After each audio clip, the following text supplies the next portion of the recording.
in the elements of East Rutherford, New Jersey. Sports Talk 790. Brought to you by Moore's Marinades and Sauces and the Low Tea Center. Pleased to be with me right now, A.J. Hawk, number 50 for the Green Bay Packers, stud middle linebacker out of Ohio State, Lombardi Award winner. A.J., welcome to the show. It's great to be here. Thanks for having me. I tell you what, being a former Packer, it was great to see you guys the way you got into the playoffs this year. I had you preseason, Patriots playing the Packers, and I know you guys just got busted up injury-wise. What was the season like for you this year? I mean, it was definitely a crazy year, that's for sure. It was very unique. I don't know if I've been a part of a season, in my 8 years that has had so many ups and downs. I think Are you already in your man? That makes me feel old that you're already in your eighth year. Yeah, just turned 30 too. I mean, I'm definitely an old guy in Green Bay, that's for sure. Exactly. Me and Aaron are like two oldest guys almost with Ryan Pickett. So, it was so. I mean, how everything worked out, and we got into the playoffs. Everyone, I think everyone was thinking, all right, yeah, this is our.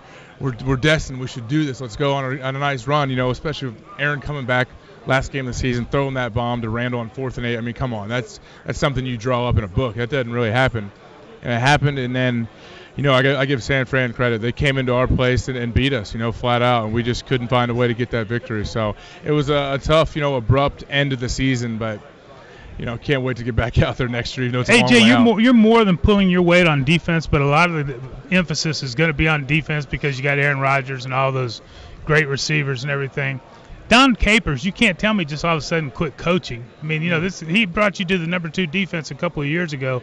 What's going on defensively, you think? Yeah, I've defended Coach Capers from the beginning. I mean, it's not his fault. I've said the coach isn't out there making plays. Right. He's not the one letting them rush for 180 yards. It's us as players, so it was our fault. We weren't making the plays, and it's hard to put your finger on exactly what it was, but it's just like anything. Football's pretty simple. It's just hard to do it, but you got to find a way to get a lot of pressure on the quarterback, and you got to find a way to create some turnovers. And for whatever reason, we haven't created the turnovers that we had in the past when we were playing much better as a defense.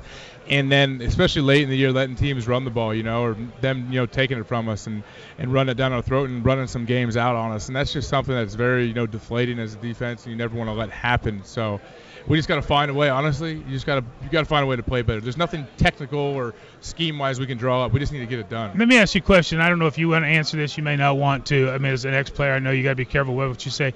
Did you think the Packers need to get bigger up front? It seems like you're a small football team up front defensively. I mean, I've never sat there and thought about that. I don't think so. I mean, we got some big guys, B.J. Rodgers, Ryan Pickett, all kind of guys. Mike Daniels is a stud young guy for us.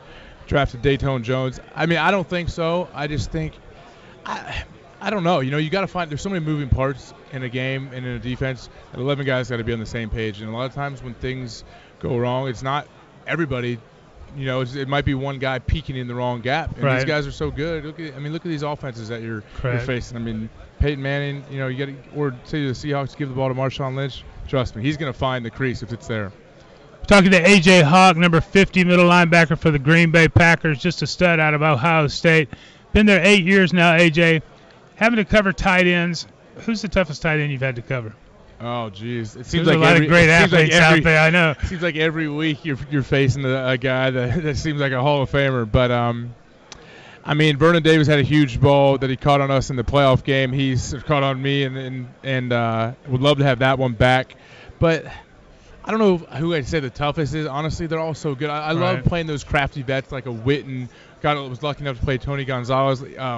Jeremy Shockey back. You definitely played in a great era of tight ends. Yeah, I played against a bunch of great ones, and I have so much respect for how they played. I love those crafty guys like Witten and Gonzalez that they may not be running 4.340s past you, but they know how to get open and they understand defenses, and no matter what your leverage is, they're going to find a way to try to beat it. And it's almost like a chess match back and forth with those guys, and I respect them, and I've gotten to play against like I said, some great ones, but they're all good to me. I'm from Houston, Texas, when I'm playing in Green Bay, and you try to tell people the unique experience it is Green Bay, how the players are closer than they are in other towns where they're spread out. What's the experience been like for you to be in Green Bay? Because you've been there a long time now. Yeah, I have. It's amazing. It's hard to explain. Like you said, you kind of have to be there and you have to live it.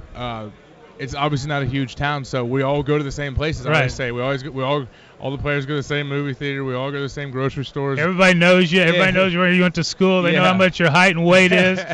Exactly. We most of us, our kids go to the same schools, So I see I'm dropping my 3-year-old off for her preschool, and I see 4 coaches' wives and 6 players, and we're all in the same spot, and the fans they honestly have stuck with us through thick and thin, and I respect that about them. I've been a part of an 8-8 season, a 6-10 season, so it hasn't always been winning for us when I've been there. And you wouldn't know it by them. The fans literally are stuck with us no matter what, and I love that about them because it's really been there with it's the easy to be. 15-1 season too. Yes. Yeah. So I'm saying we've set the bar high now, and we like it that way. We're never just satisfied going to the playoffs. Well, I don't think there's more aggressive coach in the NFL than Mike McCarthy, but this coaching staff is being rated right now as we speak. I mean, McAdoo going to the Giants, and I know they wanted to go after Van Pelt as well. Were you surprised? This is the thing that kind of surprised me, that Kevin Green just walked away. Because to me, Kevin Green's a guy that should be in the Hall of Fame. I think it's criminal he's not yet, but hopefully he gets in soon. Yeah, Kevin Green, man, what an amazing coach, an amazing guy. Did that shock you? Yeah, it definitely did. But I also at the same time respect the decision that he's made, to be with his family down. I know he likes spending time down in Florida, and I texted him shortly after and just let him know how much I appreciate it, how much I learned from him.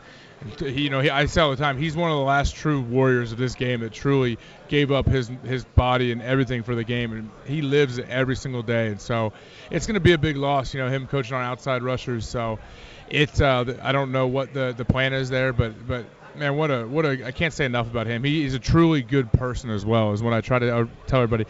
He's crazy and long hair and runs around and wants to headbutt you. Still wears the wild boots. Yeah, and exactly. And he'll headbutt you with no helmet on to your helmet, but he literally cares about his family and his friends so much that just, man, I have so much respect for those guys. All right, we're talking to A.J. Hawk, number 50 for the Green Bay Packers. I can't believe he's already going into his 9th season. That's how time flies in the NFL. How's your health? Good? Yeah, I feel great. We were just speaking about it earlier with Rich Gannon.